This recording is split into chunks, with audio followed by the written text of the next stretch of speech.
सबको साईं राम। पूज्य श्री साईनाथ महाराज के चरणों में सादर प्रणाम। गुरु जी के चरणों में सादर प्रणाम। लोगों की कृपा से आज शाम की कथा को हम प्रारंभ करते हैं। सबसे पहले नए साल में पहले दिन मिल रहे हैं तो मेरा सब लोगों को नव वर्ष की हार्दिक मंगल कामना। ईश्वर सबको स्वस्थ रखें, सबको अच्छे से रखें, समृद्ध रखें। उनकी कृपा बाबा की आप सब लोगों पे बनी रहे, मैं यही कामना करते हुए आज की इस कथा को प्रारंभ करते हैं। आज हम अध्याय 6 के बीच पर चर्चा करेंगे एंड अध्याय 6 में बेसिकली हमको रामनवमी उत्सव के बारे में परिचर्चा करेंगे कि मनसिद का जीर्णोद्धार कैसे हुआ।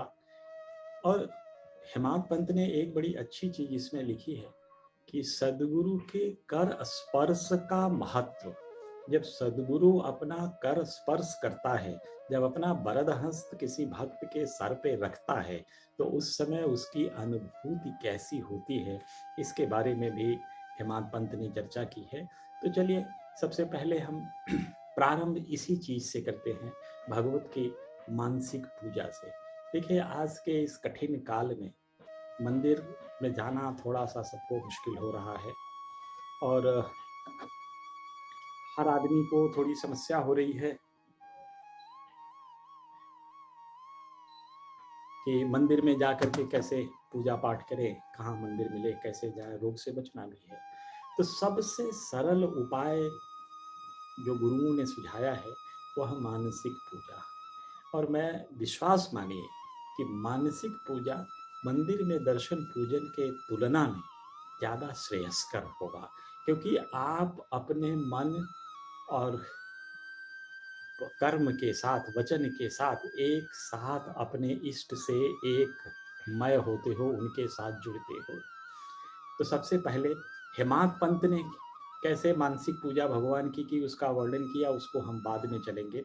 हम पहले खुद सब लोग मिल करके, आज यहाँ पे हम 30-40 लोग जुड़े हुए हैं, तो कम से कम चलिए जब तक लोग और आते हैं तब तक हम सब लोग मानसिक पूजा कर लेते हैं भगवान श्री साईनाथ की। और हमारे साथ आप जुड़िए इस मानसिक पूजा में।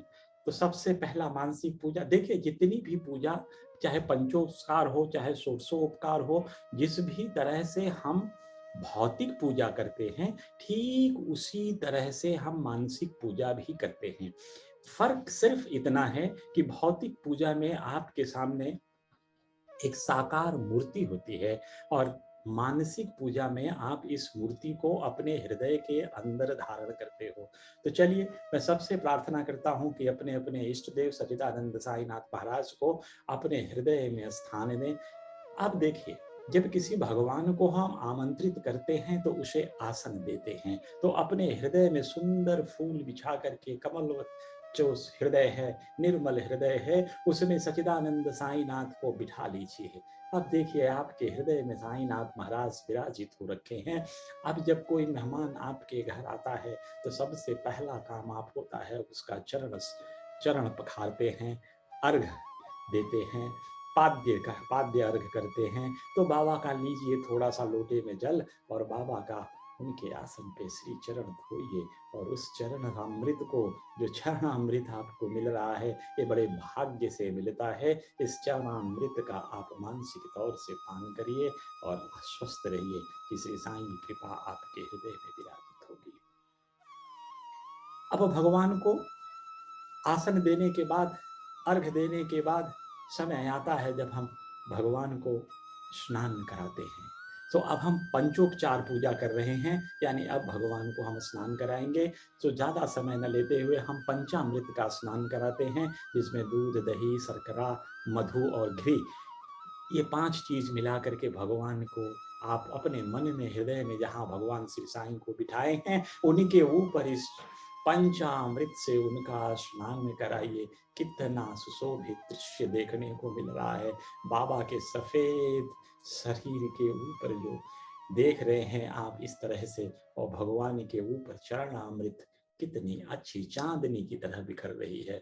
सो भगवान को अब आप शुद्धोदक स्नान कराइए, अपने जल में आमंत्रित करिए कि हे ईश्वर, सभी यहाँ की सभी पवित्र नदियों का जल इसी लोटे के अंदर आ जाए ताकि मैं अपने साईं का स्नान करा सकूं। अब इस जल से भगवान का शुद्धोदक स्नान कराइए, उनका शरीर प्रक्षालन करिए सूखे कपड़े से लेकर के। भगवान अपने मन में आप विचार करते चलिए, मैं जैसे जैसे बोलता हूँ अपने थोड़ा प्रयास करिए। 4-5 मिनट की यह पूजा बड़ा आनंद देने वाली है। आप सदैव आपको ऐसा लगेगा कि मैं इसी तरह की पूजा करता रहूं। तो भगवान को अब उनके शरीर को स्नान के बाद आप शुद्ध कपड़े से, साफ कपड़े से उनके शरीर को पोंछ दीजिए, प्रक्षालित करिए। और प्रक्षालित करने के बाद भगवान को सुंदर वस्त्र धारण कराइए।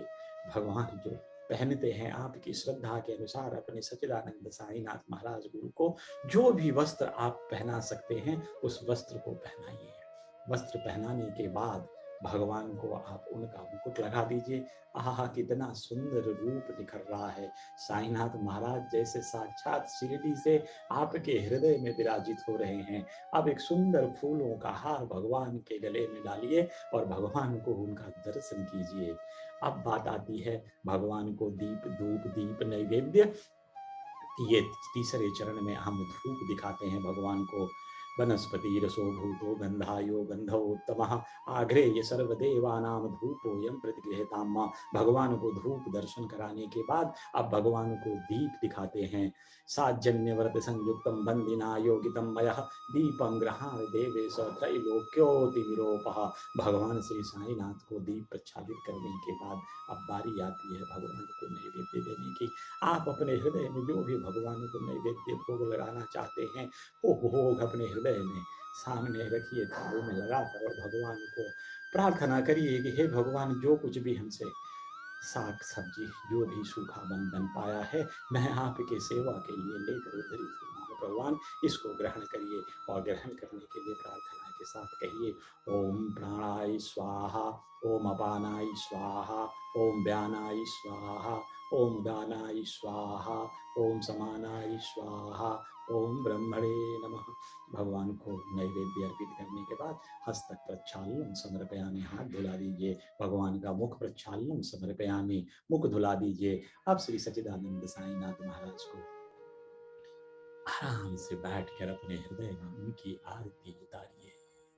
ब्रह्मानंदम परम सुखदम केवलम ज्ञान मूर्तिम द्वंद्वातीतम गगन सदृश्यम तत्वमस्याभिलक्षम एकम नित्यम विमलमचलम सर्वधी साक्षीभूतम भावातीतम त्रिगुण रहितम सद्गुरुं त्वं नमामि। श्री सच्चिदानंद साईनाथ महाराज की जय। तो इस तरह से हम जब मानसिक पूजा भगवान की करते हैं तो उनको अपने हृदय में बिठा लेते हैं। अब ये जो 3-4 मिनट की मानसिक पूजा है इसमें आप उनसे अलग नहीं हो रहे हो। मैं क्यों श्रेष्ठ कहता हूँ? क्योंकि आप मन क्रम जो कर्म है, वचन है, सबसे भगवान से जुड़े हुए हो। सदैव सच्चिदानंद साईनाथ महाराज को यदि आप समर्थ हो पा रहे हो अपने हृदय में स्थान देने के लिए, तो इससे बड़ी उपलब्धि कुछ नहीं है। तो जब कभी भी खाली समय मिले भगवान को अपने हृदय में रखकर उनका नाम ध्यान करिए।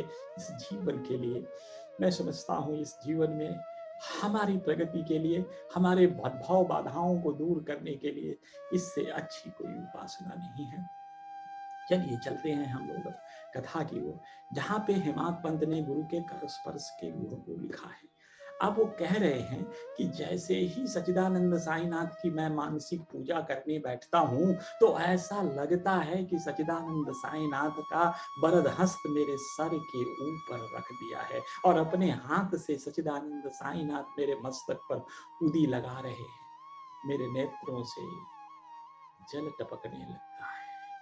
ये जब सद्गुरु का आगमन आपके जीवन में होता है, जब चाहे वो आप मानसिक रूप से ही उनका दर्शन कर पा रहे हो, तो जब सद्गुरु का सानिध्य मिलता है तो अष्ट भाव जागृत होते हैं।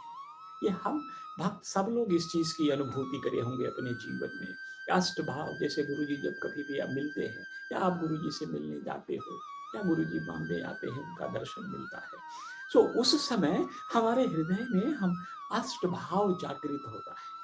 और अष्ट भाव में जैसे होता है कि स्तब्ध हो जाना, आवाज ही बंद हो जाएगा, स्थिर प्रज्ञ हो जाता है आदमी, पसीना निकलना लगता है, श्वेत आता है, रोंगटे खड़े हो जाते हैं, आवाज बदल जाती है, शरीर में कंपन होने लगती है, चेहरे का रंग बदलने लगता है और आंसू निकलना तो सामान्य सी प्रक्रिया है कि जब सदगुरु के दर्शन होते हैं तो अष्टभाव में रोमांचित होने के साथ साथ आंखों से अश्रु का बहना स्वाभाविक है। तो इसी के साथ साथ कभी कभी कोई भक्त ज्यादा ही भाव में जुट जाता है तो उसको मूर्छा भी आ जाती है। तो ये इस अष्ट भाव से जब गुरु के साथ अब एक बार गुरु का कर स्पर्श आपके सर पे पड़ा, वरद हस्त से गुरु ने आपको कर स्पर्श किया, सो समझिए कि आपकी जितनी भी व्याधियां हैं, जितने भी पाप कर्म हैं, सब भस्म हो जाते हैं, क्योंकि भाभी हुमेट सकै त्रिपुरारी। यह भगवान श्री शंकर में यह क्षमता है कि वह आपके प्रारब्ध को काट सकते हैं। अब भगवान श्री शंकर कहने का मेरा तात्पर्य, क्योंकि भगवान शंकर को हम आदि गुरु मानते हैं, तो जब आदि गुरु के पास ऐसी सामर्थ्य है तो सदगुरु के पास भी वही शक्तियां हैं, क्योंकि सदगुरु जब अवतरित होता है तो पर ब्रह्म की सारी शक्तियां लेकर के अवतरित होता है। तो सदगुरु में भी यह क्षमता होती है कि आपके प्रारब्ध को काट सकें। इसीलिए हम सच्चिदानंद साईनाथ को कहते हैं समर्थ सदगुरु साईनाथ महाराज। तो अब ये कह रहे हैं हेमाडपंथी की जब मैं भगवान के सामने, बाबा को आप सब लोग जानते हैं, सच्चिदानंद साईनाथ महाराज ने शिरडी के जैसे जैसे भक्त आते गए उनको सबको कुछ न कुछ धर्म ग्रंथ पढ़ने के लिए प्रेरित किया। काका साहब को भी महाभारत रामायण, तब मामा योग वशिष्ठ, ये सब चीजें पढ़ने को कहा, सब लोगों किसी को ज्ञानेश्वरी पढ़ने को कहा। सो यही कह रहे हैं कि जब मैं गुरु के कहने से कोई ग्रंथ का अध्ययन करता हूँ तो जिस भी ग्रंथ को पढ़ता हूँ सदगुरु उसी स्वरूप में मेरे सामने बैठकर मेरे पठन को सुनते हैं, उनका सानिध्य प्राप्त होता है। चाहे मैं जब रामायण पढ़ता हूँ तो भगवान श्री राम के रूप में साईनाथ महाराज मेरे सामने विराजते हैं, जब गीता पढ़ता हूँ तो भगवान श्री कृष्ण के रूप में हमारे सामने विराजते हैं, जब मैं भागवत का श्रवण करता हूँ तो भगवान श्री कृष्ण के रूप में हमारे सामने उपस्थित हो जाते हैं। ये हेमाडपंथी की अनुभूति है। अब भागवत भी एक महान धर्म ग्रंथ है। यह ग्रंथ महर्षि व्यास द्वारा रचित है, इसमें श्री कृष्ण की महिमा के बारे में वर्णन किया गया। भागवत में कुल 12 स्कंद हैं और 18,000 श्लोक हैं और सब कृष्ण भाव भामृत से जुड़े हुए हैं। तो कह रहे हैं कि जब मैं इस ग्रंथ का अध्ययन करता हूं भागवत का, तो भगवान श्री कृष्ण का मेरे सामने आ जाते हैं। और एक और ग्रंथ है, बड़ा इंपॉर्टेंट है, जो कम जानी गई है, हम लोग उसको कहते हैं उद्धव गीता। उद्धव गीता जो गीता है मूल रूप से वह तो अर्जुन को भगवान श्री कृष्ण के उपदेश हैं, लेकिन उद्धव गीता उद्धव को भगवान श्री कृष्ण ने जो उपदेश दिया उसको उद्धव गीता के रूप में समझे। बड़ी अच्छी पुस्तक है, कभी मौका लगे तो पढ़ना। इसका श्रेय मैं आपको खाली मतलब सार बता देता हूं उद्धव गीता का, कि उद्धव गीता में भगवान कृष्ण और उद्धव के संवाद का वर्णन है। और ये संवाद कब होता है, जब श्री कृष्ण अपने लोक को जाने के लिए उद्धृत हो जाते हैं, अपना कार्य समाप्त करने के, उन्हें अवतार कार्य समाप्त करने के बाद, तो वो उद्धव को बुलाते हैं। उद्धव भगवान के सखा भाव में बड़े अच्छे भक्त थे, तो उद्धव को बुला के कहते हैं कि देखो उद्धव, मैंने सबको सब कुछ दिया, मैं अपने लोक जा रहा हूं, तुमको भी कुछ मांगना है तो मांगो। उद्धव ने कहा कि भगवान मैं क्या मांगूंगा आपसे, मुझे क्या चाहिए, मुझे तो बस इतनी ही कृपा करिए कि आप मेरे साथ रहिए, आपकी कृपा दृष्टि मेरे ऊपर रहे, आपकी कृपा दृष्टि भक्तों के ऊपर रहे। मैं लोक कल्याण के लिए कुछ प्रश्न मेरे मन में हैं, वो प्रश्न मैं आपसे पूछना चाहता हूँ। हे दया निधान, अगर इनका उत्तर आप देना चाहें तो बड़ी कृपा होगी। तो भगवान कृष्ण उसी समय कहते हैं कि उद्धव, जो मैंने अर्जुन को उपदेश दिया रणभूमि में, वह गीता कहलाई। लेकिन अब जो मैं तुमसे कहने जा रहा हूं, ये उद्धव गीता कहलाएगी। मैं एक प्रकरण सारी फिर से इसका बता रहा हूं आपको, ताकि आपके मन में एक उत्कंठा आए इस ग्रंथ को पढ़ने के लिए। सो उद्धव ने भगवान से पहला प्रश्न पूछा, कह रहे हैं कि भगवान मित्र कौन है। तो भगवान श्री कृष्ण उत्तर समझ गए कि उद्धव कहाँ पूछना चाहते। तो भगवान ने कहा कि मित्र वह है जो बिना मांगे अपने मित्र की मदद करता हो। समय आने पे जब वह व्यथित हो, कोई कष्ट आया हो, तो उस समय उसकी मदद करे, ऐसे को हम मित्र कहते हैं। उद्धव को मिल गया मौका। कह रहे भगवान आप तो पांडवों के बड़े अच्छे मित्र थे, लेकिन जब द्रौपदी का चीरहरण होने लगा, जब युधिष्ठिर धर्म से च्युत होकर के जुआ खेलने लगे, तब आप कहां थे माधव? आपने ऐसा क्यों नहीं किया? क्यों नहीं पांडवों को इस अपमानजनक स्थिति से आपने बचाया? क्योंकि आप कहते हो आपद बांधव, जो आपत विपत्ति में दूसरे को साथ दे वही मित्र कहलाता है। तो इससे ज्यादा विपत्ति पांडवों के ऊपर क्या हो सकती थी? आपने उनकी मदद क्यों नहीं की? भगवान श्री कृष्ण कह रहे हैं कि देखो, कर्म प्रधान विश्व करी राखा, जो जस करे सो तस फल चाखा। आदमी अपने प्रारब्ध को भुगतता है। कर्म ईश्वर का और प्रकृति का नियम है, संचालित होता है। कर्म का फल भुगतना होता है, अपना प्रारब्ध आदमी भुगतता है। ईश्वर ने मनुष्य को बुद्धि और विवेक दो चीजें दी हुई है। अब आपके मन में प्रश्न उठता होगा कि बुद्धि और विवेक देखने में तो दो हैं, लेकिन हम उपयोग तो एक ही शब्द से करते हैं। तो बुद्धि मतलब आपको ज्ञान, और विवेक मतलब उस ज्ञान का सदुपयोग समय पे करना, यह विवेक है। भगवान श्री कृष्ण कहते हैं कि दुर्योधन को पता था कि उसको द्वितकीड़ा खेलने नहीं आता, तो उसने अपने मामा को खिलाया। युधिष्ठिर को भी पता था कि उसको द्वितकीड़ा नहीं आती, तो क्यों नहीं कृष्ण को बुला लिया उस समय कि तुम आके मेरे बिहाफ पे खेलो? तो दुर्योधन ने अपने विवेक का उपयोग किया, युधिष्ठिर ने अपने विवेक का उपयोग नहीं किया। दूसरी चीज, युधिष्ठिर ने मुझसे कहा कि जब तक मैं न बुलाऊं आप सभागृह में अंदर न आए। मैं मित्र के वचन से बंधा हुआ था, मैं चाह कर भी अंदर नहीं जा पा रहा था, क्योंकि युधिष्ठिर को ऐसा लगा था कि मैं सिर्फ बाहर बैठा हूं। उसको यह आभास नहीं था कि मैं हरि व्यापक सर्वत्र समान, भगवान सब जगह व्याप्त है। इस चीज का आभास इसलिए नहीं हुआ क्योंकि उसका विवेक उस समय मर गया था। फिर कह रहे हैं उद्धव जी, अच्छा महाराज ये तो हुआ, आपने तब भी नहीं रोका जब वो द्रौपदी को दांव पे लगा दिए, और आप द्रौपदी को बचाने भी नहीं आए। कहें द्रौपदी को बचाने के लिए मैं तत्पर था कि कोई तो मुझे बुलाए। तो द्रौपदी ने भी शुरू के समय में अपने आप संघर्ष किया। जब वो असहाय हुई तब उसने गिरधर गोपाल को बुलाया, तब उसने भगवान को कहा आपतहरण भगवान श्री कृष्ण। सब मैं अंदर गया और द्रौपदी की रक्षा की। मैंने कहाँ गलत किया? मैंने तो प्रकृति के नियमों का पालन किया है। सो ऐसी सुंदर कथाएं जो भगवान ने कई, इन्होंने प्रश्न पूछे उद्धव जी ने, भगवान श्री कृष्ण ने उनका जवाब दिया, और यह जवाब उद्धव गीता के रूप में है। चलिए कथा को और आगे ले चलते हैं। और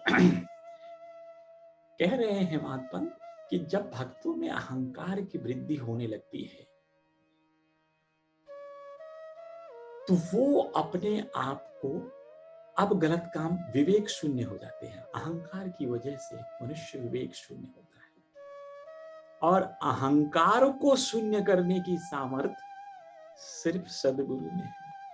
सो कह रहे हैं कि जब सच्चिदानंद साईनाथ महाराज मेरे सर पे वरद हस्त रखते हैं और अपने अंगूठे से जब मुझे उंगली लगाते हैं, तो मेरा अहंकार शून्य हो जाता है।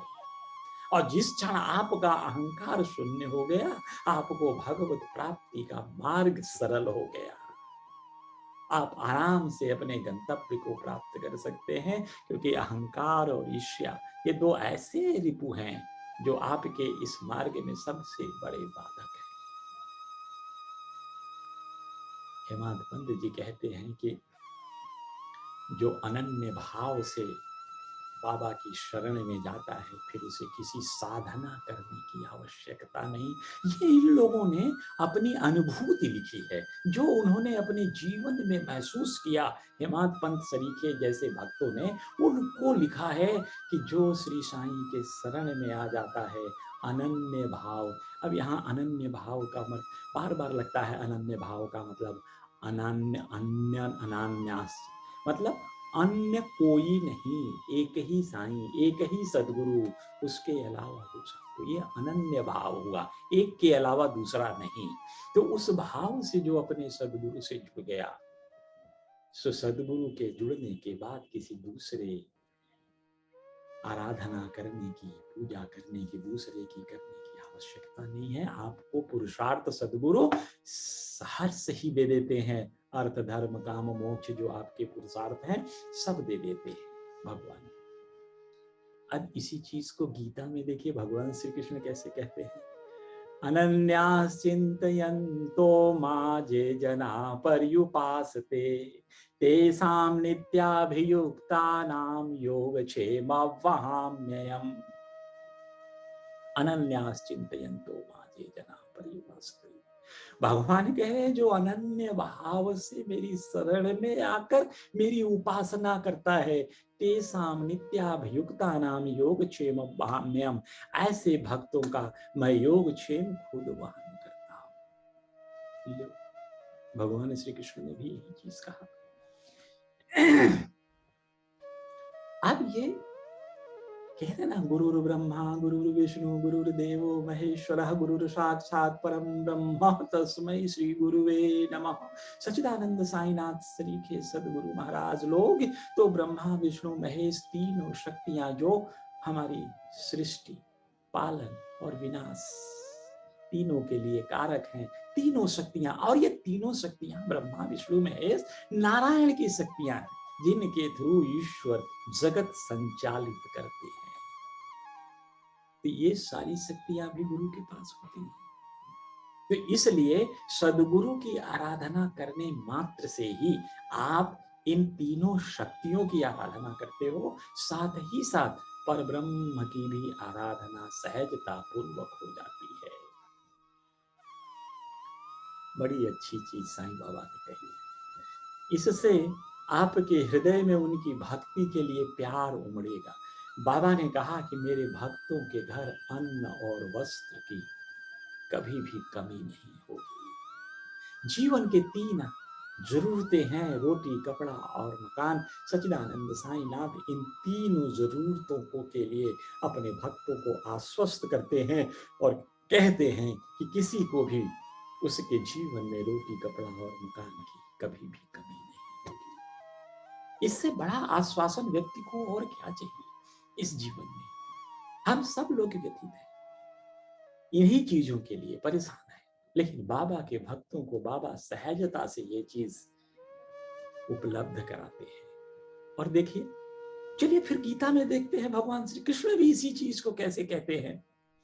सर्वधर्म परित्याज्यं मामेकं शरणं व्रज अहं त्वां सर्व पापेभ्यो मोक्षयिष्यामि मा शुचः। भगवान कहते हैं, सर्वधर्म परित्याज्यं मामेकं शरणं व्रज, सबको छोड़कर क्या, अनन्यास चिन्तयन्तो मां, अनन्य भाव से जो मेरी शरण आ जाए, अहं त्वां पापेभ्यो मोक्षयिष्यामि मा शुचः, मैं तुम्हारे सभी पापों को खत्म करके तुम्हें मोक्ष प्रदान करूंगा। भगवान श्री कृष्ण ने कहा यही सच्चिदानंद साईनाथ महाराज कहते हैं कि जिन भक्तों के, मेरे भक्तों के घर अन्न वस्त्र कपड़े की कभी कोई कमी नहीं, आश्वस्त करते हैं, वचन देते हैं। श्री कृष्ण ने तो कहा कि यदि तुम जीवन में ऐसे नहीं आ सकते मेरे पास सबको छोड़ छाड़ के, और अंत समय में भी अगर तुम आ गए तब भी तुम्हारा उद्धार मैं कर दूंगा। इससे बड़ा आश्वासन ईश्वर का आपको और क्या चाहिए। अंतकाले च मामेव स्मरन् मुक्त्वा कलेवरम् यः प्रयाति स मद्भावम् याति नास्तस्य संशयः अंत काले च मामेव स्मरण मुक्त्वा कले। कह रहे तुम कुछ नहीं कर पाए, कोई बात नहीं है। अंत समय में अपने यदि तुम स्मरण मुक्त्वा करेवरम, मेरा स्मरण करते हुए अपने शरीर को छोड़ते हो तो भी तुम मुझे ही प्राप्त होगे। इससे बढ़िया और विश्वास क्या देंगे। यही साईनाथ महाराज ने भी अपने सभी भक्तों को, शिरडी में सब भक्त चाहते थे कि उनको मृत्यु से कष्ट ना हो, और सच्चिदानंद साईनाथ महाराज ने सबको आश्वस्त किया कि मृत्यु किसी की भी कष्टकारी नहीं होगी। काका को तो यहाँ तक कहा था कि तुम्हें विमान से ले जाऊंगा, और सच्चिदानंद साई ने उनको विमान से लेकर गए। सो हम लोग भगवान शंकर की आराधना करते हैं तो कैसे कहते हैं, त्र्यंबकं यजामहे सुगंधिं पुष्टिवर्धनम् उर्वारुकमिव बंधनात् मृत्युर्मोक्षीयमामृतात्।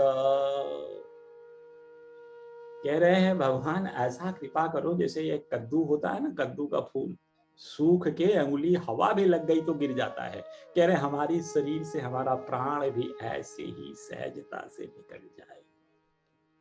यही चीज तो कह रहे हैं, यही चीज साईनाथ महाराज देते रहे हैं। सो बाबा के इन आश्वासन से आपका मन शांत होगा, एकाग्र होगा, और आप बाबा में अपना चिंतन मनन और बढ़ा सकेंगे, ऐसा मेरा पूर्ण विश्वास है। ये कथाएं, ये प्रवचन, ये सब मात्र इसलिए किए जा रहे हैं कि आपका मन श्री साईं के चरणों में लग जाए। देखिए, मन तो आपको ही लगाना है। पूजा पाठ चाहे जो भी मानसिक करें या सत्कर्म करें, सत्कर्म का मेरा मकसद ये है कि जब आप किसी सद्गुरु से जुड़ते हैं तो उसकी सबसे अच्छी उपासना उसके दिखाए रास्ते पे चलना। साईनाथ महाराज ने जीवन पर्यंत असहायों की मदद की, भूखों को खाना खिलाया, प्राणी की सेवा की। तो आप भी अगर अपने जीवन में इन मूलभूत सिद्धांतों को लागू करते हैं तो बाबा के लिए आपकी सबसे अच्छी पूजा होगी। पूज्य गुरुदेव ने तो लगभग 300-350 मंदिर बनवा दिए, और ये 350 मंदिर सेवा केंद्र हैं। आपद विपत्ति के समय इन मंदिरों से हमारे सभी साईं भक्त सेवा प्रदान करते हैं, समाज की सेवा करते हैं। और यही गुरु जी की इच्छा है कि हम जितना भी हो सके अपने सामर्थ्य अनुसार समाज में सेवा के काम में लगे। गुरु जी तो विश्व स्तर पर सेवा कर रहे हैं। 2 प्राणी की भी सेवा करिए, एक कुत्ते को भी 2 ब्रेड खिलाए अगर किसी दिन, संतुष्टि प्रदान होती है, अच्छा लगता है, हमें लगता है कि भगवान की कृपा है हमारे ऊपर, हमें ऐसा अवसर मिलता है। तो इन सब के साथ अब हम चलते हैं अपनी मूल कथा, जो रामनवमी का त्योहार। और शिरडी में रामनवमी कैसे प्रारंभ हुआ, रामनवमी में हम लोग क्या करते हैं, साईनाथ की कृपा कैसे हुई कि रामनवमी मनाना शुरू किया हम लोगों ने। ये बात 1897 की है, 1897 की, जब कोपर गांव के एक साईं डिवोटी गोपाल राव गुंड एक इंस्पेक्टर थे। इनकी 3 बीवी थी गोपाल राव जी की, लेकिन तीनों से कोई संतान नहीं हुआ। तो किसी व्यक्ति ने उनको सुझाया कि सच्चिदानंद साईनाथ महाराज की शरणागति ले लो, उनके आशीर्वाद से बहुतों को बच्चे हुए हैं, तो उनका आशीर्वाद लेकर आप भी देखो। गोपाल राव गुंड शिरडी आते हैं, बाबा से प्रार्थना करते हैं, बाबा की कृपा होती है और उनको पुत्र रत्न की प्राप्ति होती है। जब उनको पुत्र रत्न की प्राप्ति हुई तो इस उपलक्ष्य में, इस हर्ष में उनके मन में यह बात आई कि क्यों नहीं उर्स भरा जाए, शिरडी में उर्स भरा जाए, एक मेले का आयोजन किया जाए। अब देखिए, इनके मन में जो उर्स आया, उर्स सूफी लोगों की बात है। सूफीज्म में उर्स को शादी के बराबर तुलना किया गया है, और यह एक ऐसा फंक्शन होता है उर्स जो बड़े सूफी संत के पुण्यतिथि के दिन आयोजित किया जाता है। सूफियों का ऐसा मानना था कि आत्मा जब परमात्मा से विलीन होती है, महासागर में विलीन होती है, तो उसको कहते हैं कि यह एक ऐसा समय है कि जब प्रेमियों का मिलन हो रहा है, जहां और प्रेमी गए हैं। तो इसलिए वह पुण्यतिथि को उत्सव के रूप में शादी की तरह मनाते हैं। इसको जैसे शादी की सालगिरह होती है उस वैसे भरते हैं किसी न किसी महापुरुष के, जो सूफी है, उसके पुण्यतिथि पर। तो उन्होंने कहा कि चलो भाई पुण्यतिथि है भाई कि हम लोग भी उर्स भरते हैं। तो यह विचार लेकर वो माधवराव के पास गए, देश पांडे को, उनको भी बड़ा अच्छा लगा। तो सब लोगों ने बातचीत करके फिर बाबा से के पास गए। सरकारी आज्ञा भी आवश्यक थी, तो उन्होंने कलेक्टर को लिखा, लेकिन कलेक्टर ने इसको मना कर दिया। लेकिन कलेक्टर के मना करने से क्या, जब सबसे बड़े कलेक्टर साईनाथ महाराज ने इसको अनुमति दे दी थी कि इस फंक्शन को किया जाए, तो धीरे से बाद में कलेक्टर ने भी इसकी बात मान ली। और यह देखिए कि जो यह उर्स का उत्सव है, इसका निर्धारण ये हुआ कि यह रामनवमी के दिन शिरडी में किया जाएगा। कैसा थॉट प्रोसेस रहा होगा उस समय, कितनी दूरदृष्टि सच्चिदानंद साईनाथ महाराज की थी कि रामनवमी जो हिंदुओं का एक बड़ा ही पवित्र त्योहार है, उस दिन शिरडी में उर्स भरना, उर्स के मेले का आयोजन करना। आगे हम लोग इसके बारे में और परिचर्चा करेंगे कि बाबा की जो दृष्टि थी वो कहाँ थी। यह धार्मिक उन्माद को परे, धार्मिक एक रसता समाज में स्थापित करने की तरफ एक पहला चरण था। तो चलिए जी, उर्स का मेला तो शुरुआत होने लगा। प्रथम बाधा तो ये आ गई कि जल की, पानी कहाँ से आए। शिरडी में 2 ही कुएं, ये गर्मी में सूख जाता था, दूसरे का पानी खारा था। तो खैर जो खारा जल था, बाबा ने उसमें फूल डालकर उसको तो मीठा कर दिया। और फिर धीरे धीरे और पानी की व्यवस्था लोगों ने खपच्चियों दूसरे गांवों से ला करके उसकी व्यवस्था की, और दूसरे गांवों से पानी आकर के धीरे धीरे यह मेले का आयोजन किया गया। कुश्ती उश्ती का किया गया भी व्यवस्था। गोपाल राव गुंड के एक मित्र थे, दामू अन्ना कसार। हम लोग आगे भी इनकी कहानियां सुनेंगे, दामू अन्ना कसार साहब की। तो दामू अन्ना कसार से इन्होंने प्रार्थना की कि भाई आप एक ध्वज दे दीजिए। और एक ध्वज तो दामू अन्ना कसार ने दिया, और एक ध्वज दे दिया नाना साहब निमोड़कर जी ने। तो अब ये दोनों ध्वज जुलूस के सामने आगे आगे चलते थे। पूरी शिरडी गांव की परिक्रमा करने के बाद जो शाम का आता था, तो वहां मस्जिद के दोनों तरफ दोनों ध्वज गाड़ दिए जाते थे, और उनको इसी प्रकार से यह जो उर्स भरने का कार्यक्रम है ये संपन्न होता था। थोड़े दिनों की बात है, चलते चलते इस कार्यक्रम में बाबा की जैसी दूरदृष्टि, इसमें एक चंदन उत्सव का भी समायोजन हो गया। तो इस चंदन उत्सव में ऐसा हुआ कि यह चंदन उत्सव मुस्लिम संतों के सम्मान में दिया जाता है, यह उत्सव मनाया जाता है। तो यह काम भी चला।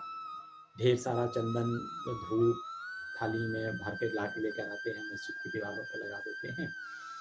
और अमीर शक्कर साहब थे, जिनका आगे भी कहानी आएगी, तो जब जब आएगी तब तक हम याद दिलाएंगे आपको। अमीर शक्कर ने इसका लगभग पहले 3 साल तक किया। तो इस प्रकार से हिंदुओं द्वारा ध्वज और मुस्लिमों द्वारा चंदन, ये जुलूस एक साथ चलने लगा। यह देखिए सामाजिक समरसता का सबसे बड़ा उदाहरण है। इससे ज्यादा धार्मिक समरसता का और उदाहरण क्या होगा कि रामनवमी हिंदुओं का पवित्र त्योहार, उस दिन उर्स का भरना, उस दिन चंदनोत्सव का होना, और बिना किसी वाद विवाद से इस धर्म को लेकर हिंदू मुस्लिम दोनों एक होकर इस दिन को मनाते थे। और शिरडी में तो ये सब मैनेज करने के लिए राधा कृष्ण माई होती थी। राधा कृष्ण माई के निवास पे इन दिनों में अतिथियों से, मेले में सारे अतिथि उनके निवास पर ही भर जाते थे। और दूसरा काम जो राधा कृष्ण माई करती थी कि जब बाबा द्वारिका माई से छोड़ करके चावड़ी में शयन के लिए जाते थे, तो द्वारिका माई से पूरा जो धुनी माई हैं उनको साफ ऑफ करना, जो काली लग जाती है उसको सफेदी करना, यह सब काम भी सफाई भाई का पूरा द्वारका माई की सफाई राधा कृष्ण माई किया करती थी। और जो बाबा का मैंने कहा ना सबसे प्रिय काम गरीबों में भोजन वितरण, राधा कृष्ण माई अपने किचन में अपने रसोई में बना करके गरीबों को खाना खिलाया करती थी। यह कार्यक्रम बाबा को बड़ा प्रिय था, गरीबों को भोजन वितरण करने का। और बाद में धीरे धीरे लोग धनाढ्य लोग जुटते गए, अपने अपने समृद्धि के अपने सामर्थ्य के अनुसार दान दक्षिणा देते गए और धीरे धीरे एक संस्थान का रूप ले लिया। अब देखिए ये काफी समय बीत चुका था, 1897 में शुरू हुआ था और 1911 में इसमें चेंजेज आए रामनवमी के दिन। चेंजेस क्या आए कि इस दिन जोगेश्वर भीष्म जी ऐसे ही दादा साहब खापर्डे के साथ काका साहब दीक्षित वाड़े में आराम कर रहे थे। जैसे ही ये जब वहां आराम कर रहे थे तो आराम करते हुए इनके मन में एक विचार आया, एक बात आई कि मैं कैसे मुझे बाबा के रामनवमी के दिन, जब रामनवमी के दिन ही यह उर्स भरा जाता है तो इसमें कुछ न कुछ गूढ़ रहस्य अवश्य होगा। तो उन्होंने कहा कि क्यों नहीं रामनवमी के दिन ही हम भगवान राम की का जन्मोत्सव भी मनाते हैं, जैसे हम लोग सब लोग रामनवमी मनाते हैं। ये कितना पावन होगा, प्रश्न लेकर के इनके मन में आता गया। इन्होंने काका महाजनी को बोला, महाजनी भी कहा बड़ा अच्छा व्यवहार है। भीष्म ने कहा कि चलो हम लोग ऐसा करते हैं, क्योंकि रामनवमी के दिन भगवान का भजन किया जाता है, उनके गुणों का ध्यान गान होता है। हमने एक राम आख्यान लिखा है जिसमें भगवान के जन्म का वर्णन है, तो चलो मैं उसका पाठ कर दूंगा, आप काका उस पर हारमोनियम पर दे देना और राधा कृष्ण माई सूट बड़े बना देगी। अब सब काम हो गया, चलो चलते हैं। बाबा से क्या था प्रश्न था, बाबा से उनकी अनुमति। बाबा तो अंतर्यामी सब जानने, महाजनी से उन्होंने प्रश्न किया क्या चल रहा है। महाजनी जी बिल्कुल घबरा गए कि महाराज अब क्या जवाब दो, कह रहे बाबा को तो सब पता है। तो उन्होंने फिर बाबा ने भीष्म जी से पूछा, तो भीष्म ने कहा कि बाबा हम लोगों की इच्छा है कि रामनवमी के दिन हम लोग भगवान श्री राम का जन्म उत्सव भी मनाएं, क्योंकि ये उर्स चलता है, चंदनोत्सव चलता है, उसी के साथ साथ रामनवमी का भी त्योहार जोड़ देना चाहते हैं, भगवान का जन्म मनाना चाहते हैं। बाबा ने कहा अति उत्तम, बहुत बढ़िया है। अब बस रामनवमी का त्योहार, क्योंकि एक दिन पहले ही ख्याल आया, अगले दिन इन्होंने शुरू कर दिया। और अगले दिन जब शुरू कर दिया तो वहां पे उन्होंने लगाया, बाकी एक झूला लगा दिया, बाबा के सामने रख दिया, झंडियों से पूरी मस्जिद को सजा दिया जैसे रामनवमी में हम करते हैं। अब रामनवमी का उत्सव चलने लगा, भजन कीर्तन के लिए इधर इधर बैठ गए, इधर भीष्म जी खड़े हो गए। तो बाबा ने महाजनी को बुलाया। बाबा ने जब महाजनी को बुलाया तो महाजनी जी तो बिल्कुल डर गई, पता नहीं क्या होने जा रहा है, बाबा ने क्यों बुलाया है। बाबा ने पूछा क्या हो रहा है भाई, यहाँ पालकी क्यों रखी हो। अब महाजनी जी ने घबराया और घबरा के कह रहे हैं कि बाबा आपसे अनुमति तो मिली थी, हम लोगों ने यहाँ पे रामनवमी कार्यक्रम आज से ही शुरू कर दिया है। तो बाबा ने निम्बर से 2 हार उठाए, एक उन्होंने महाजनी गले में रखा, दूसरा भीष्म के लिए भेज दिया कि जाओ उसको गले में पहना दे। क्या खुशी का माहौल हो गया, भीष्म का राम आख्यान शुरू हो गया, लोग हर्षोल्लास से नाचने गाने लगे। और इसी हर्षोल्लास में धीरे धीरे श्री राजा राम की जय, भगवान श्री राम की जय के नारे उद्घोष करते हुए लोगों ने अबीर गुलाल भी उड़ाना शुरू कर दिया। और कुछ कण जो गुलाल के उड़कर बाबा के आंखों में पड़ गए। बाबा बड़ा क्रोधित हुए, नाराज हो गए, भला बुरा कहने लगे बाबा के सामने। किसी का हिम्मत तो है नहीं कि कुछ बोल सके बाबा को, लेकिन बाबा बहुत नाराज, लगे चिल्लाने। लोग सहम गए, भयभीत हो गए, जो जहां वो वहीं रुक गया। और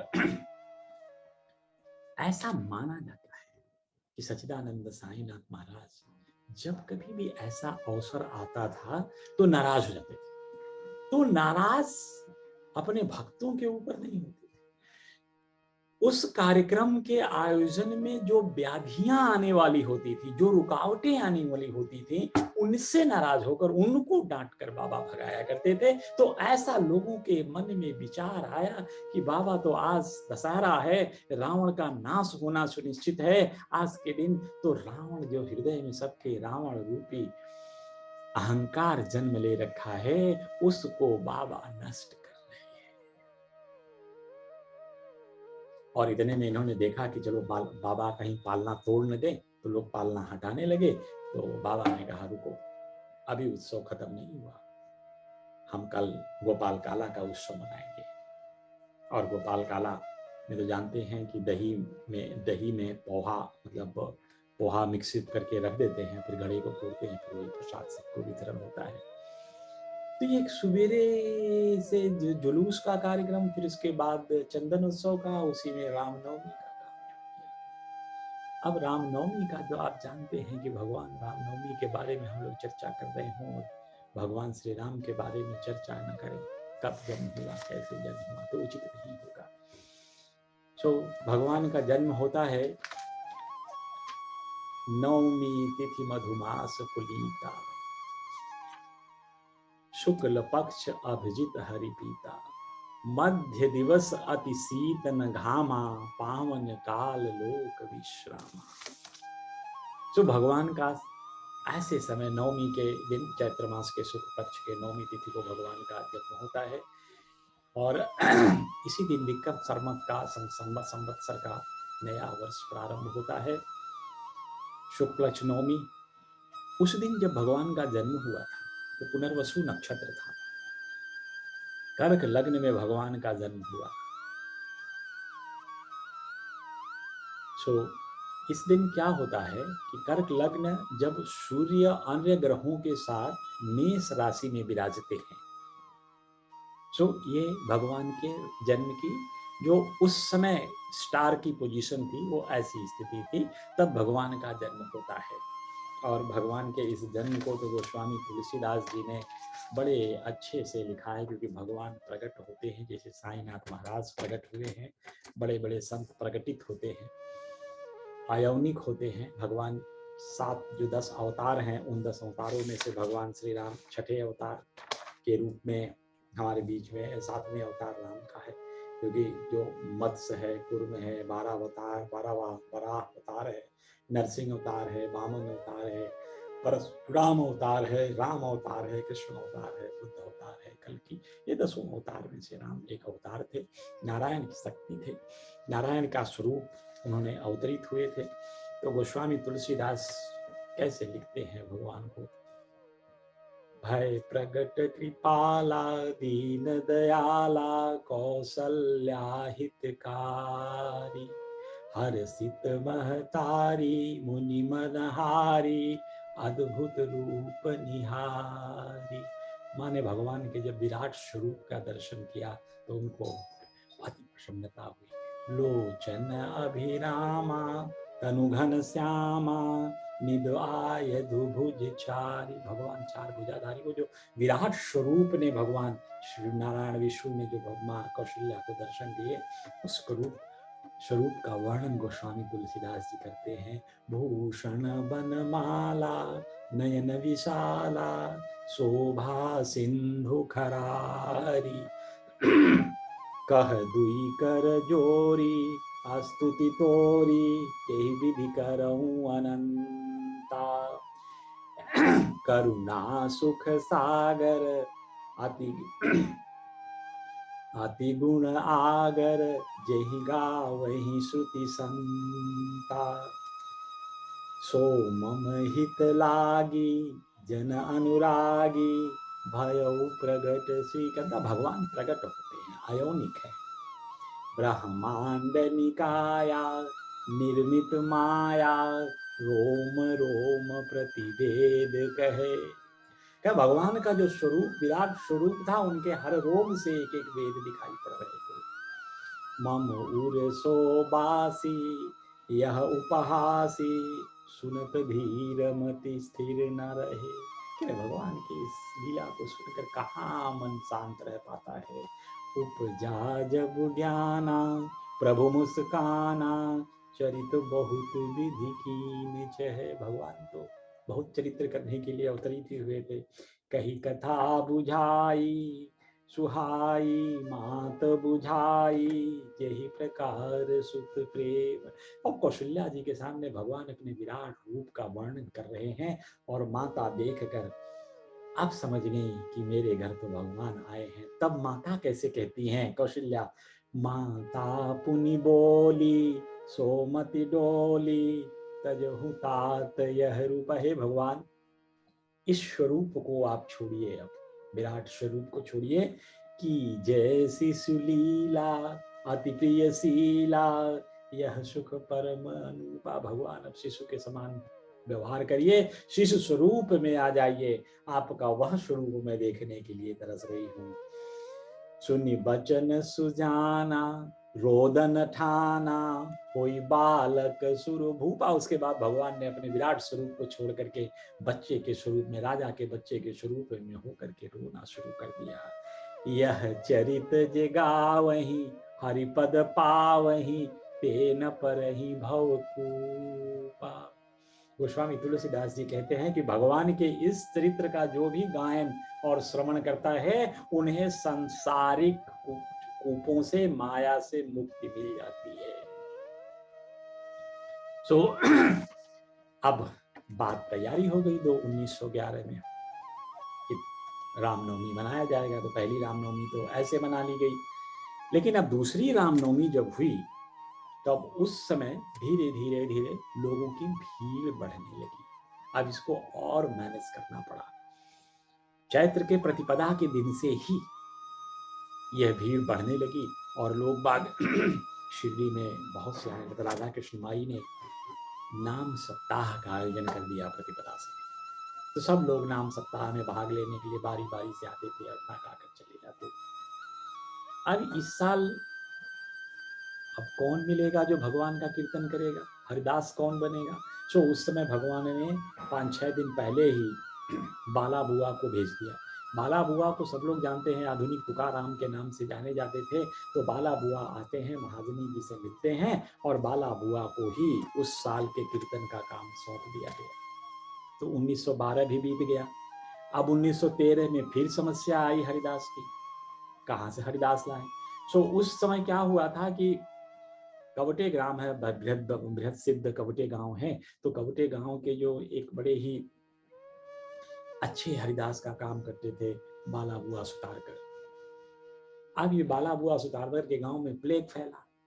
सो बाबा वहां व्यस्त नहीं रहे बाला साहब, तो बाला साहब शिरडी आ गए। काका साहब दीक्षित से मिलते हैं कि हमारे गांव में प्लेग फैल गया, तो हम वहां पे हरिदासी का काम नहीं कर पा रहे हैं। तो काका साहब लेकर गए कि देखो ये बाबा की लीला, लेकर बाबा के पास गए, कहे महाराज जी आ गए हैं, इनको इस साल का दे दें। तो बाबा ने कहा दे दो। तो उस साल का काम बाबा बाला साहब और बुआ सुतारकर जी ने कर दिया।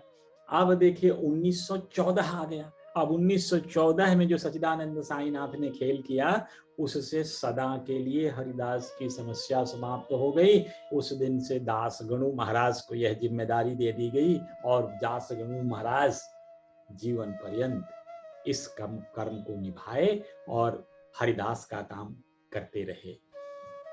अच्छे से हरिदासों का काम चलता रहा दास गुरु महाराज के यहाँ से, और ये धीरे धीरे चलता रहा। संपत्ति बढ़ती रही, बहुत बड़ी बड़ी चीजें होती चली गई और हाथी घोड़े सब रामनवमी में इकट्ठा होते थे। तो ऐसे रामनवमी का शुरुआत 1911 में शिरडी में हुआ था। अब आप देखिए कि कैसी बाबा ने हिंदू मुस्लिम एकता की बात चली। कितना साल पहले, 14 साल पहले बाबा ने जो चंदनोत्सव और उर्स का कार्यक्रम शुरू किया, उसमें धीरे से रामनवमी भगवान श्री राम के जन्म को जोड़ दिया और जिससे धीरे धीरे ये फंक्शन चलने लगा, रामनवमी के रूप में शुरू हुआ। आज भी रामनवमी मनाई जाती है शिरडी में। सबसे महत्वपूर्ण त्योहारों में से एक त्योहार है रामनवमी। भक्तगण जाते हैं शिरडी में आज भी, अष्टमी से लेकर द्वादशी तक चैत्र मास के शुक्ल पक्ष में यह त्योहार वहाँ 4 दिन का मनाया जाता है। वो बड़ा और नाम ध्यान तो प्रतिपदा से तब से ही परिपाटी चली है, चलती आ रही है और लोग करते रहे। इस तरह से रामनवमी का शुरुआत हुआ शिरडी में और अब तक चल रहा है। अब आइए देखिए मस्जिद का जीर्णोद्धार कैसे हुआ। अब सब लोग जानते हैं कि सच्चिदानंद साईनाथ महाराज एक टूटी फूटी मस्जिद में रहा करती थी। जैसे रामनवमी के लिए उर्स भरने की बात गोपाल राव गुंड के मन में आई, ठीक उसी तरह से गोपाल राव गुंड के ही मन में आई कि चलो मस्जिद का जीर्णोद्धार किया जाए। लेकिन जो काम जिसके लिए निमित्त होता है वह काम वही करता है, दूसरा कोई नहीं कर सकता। यह उनके मन में तो विचार आया गोपाल राव गुंड के, लेकिन यह कार्य तो नाना साहब चांदोरकर के लिए था कि मस्जिद का किस तरह से जीर्णोद्धार किया जाए। बाबा ने जब ये काका साहब दीक्षित ने फर्श का काम करवाया तो पहले नाना साहब चांदोरकर बाबा के पास गए कि बाबा हम इसका जीर्णोद्धार करना चाहते हैं। तो बाबा ने कहा कि मेरे लिए क्या जरूरत, मेरा काम तो चल जाता है, क्यों पैसे खर्च करना, क्यों परेशानी मोल लेना, कुछ नहीं करने का है।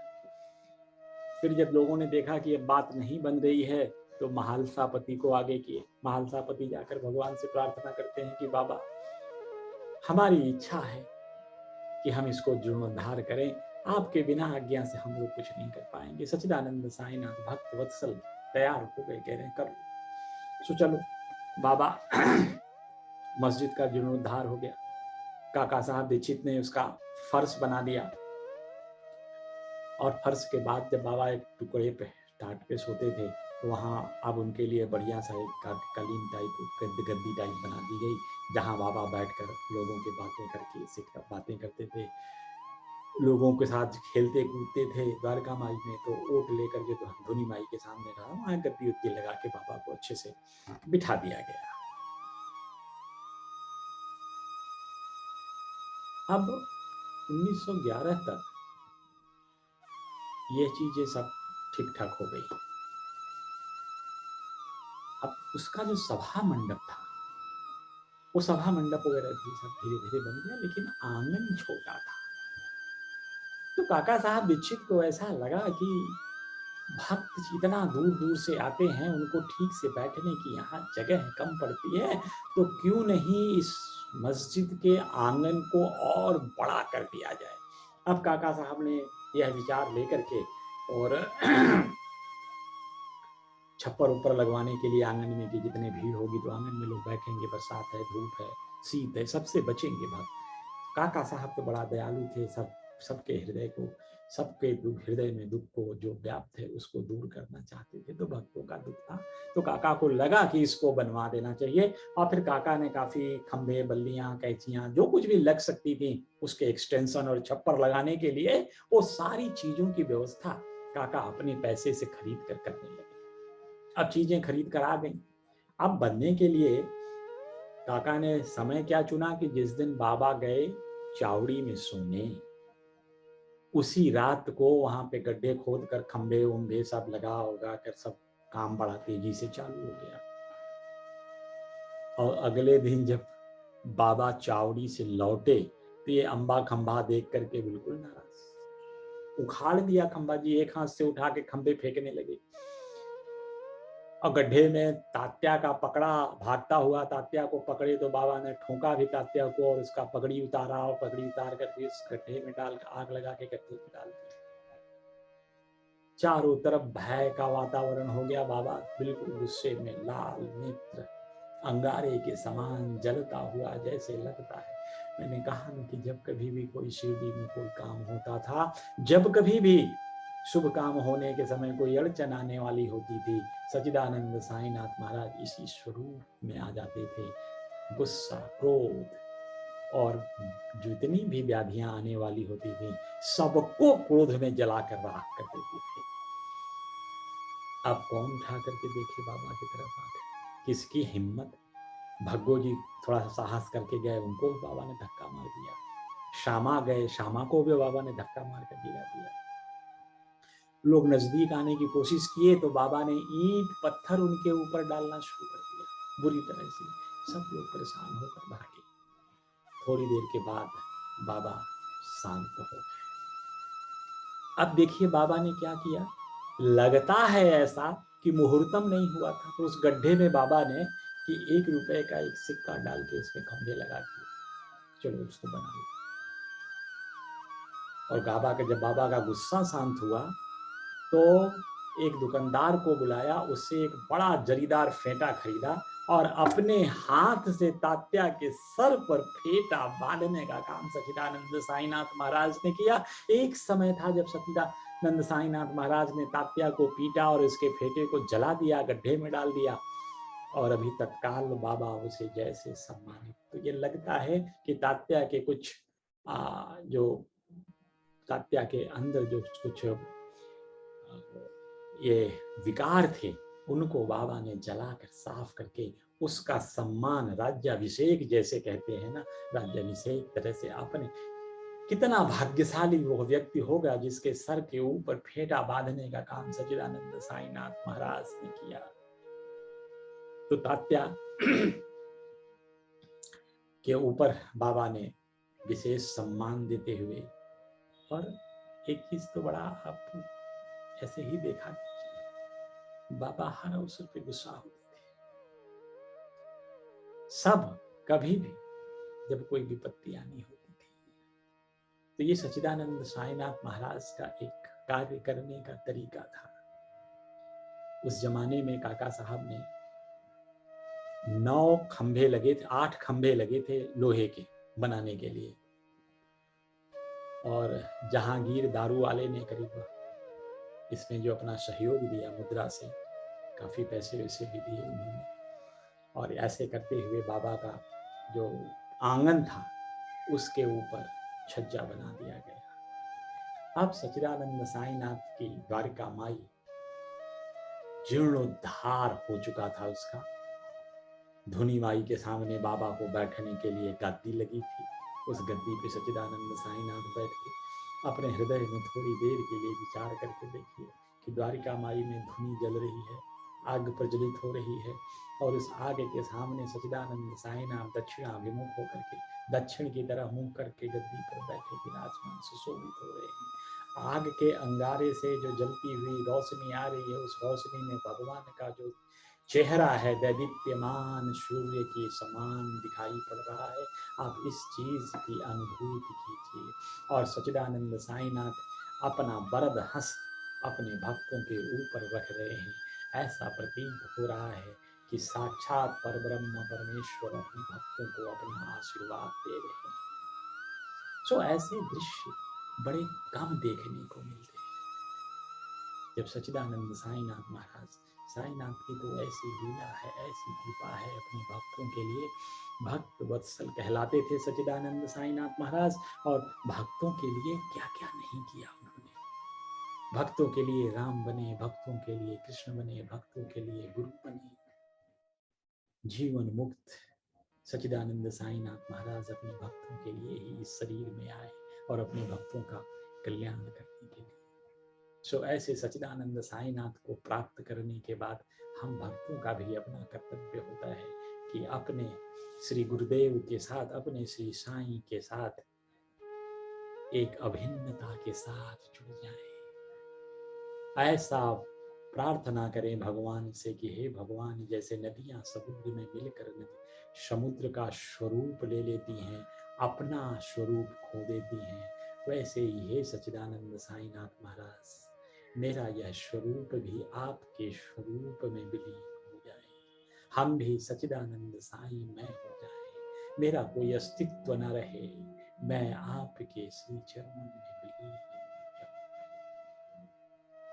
जाऊं। आज के लिए बस इतना ही। सभी लोगों को एक बार फिर से प्रणाम। आप लोगों ने देर तक कथा सुनी। मैं बड़ा धीरे धीरे कथा का आशा है कि आप लोगों को सुनाई पड़ा होगा। आप लोग भगवत रस की प्राप्ति किए होंगे, आनंद लिए होंगे। श्री सच्चिदानंद सद्गुरु साईनाथ महाराज की जय।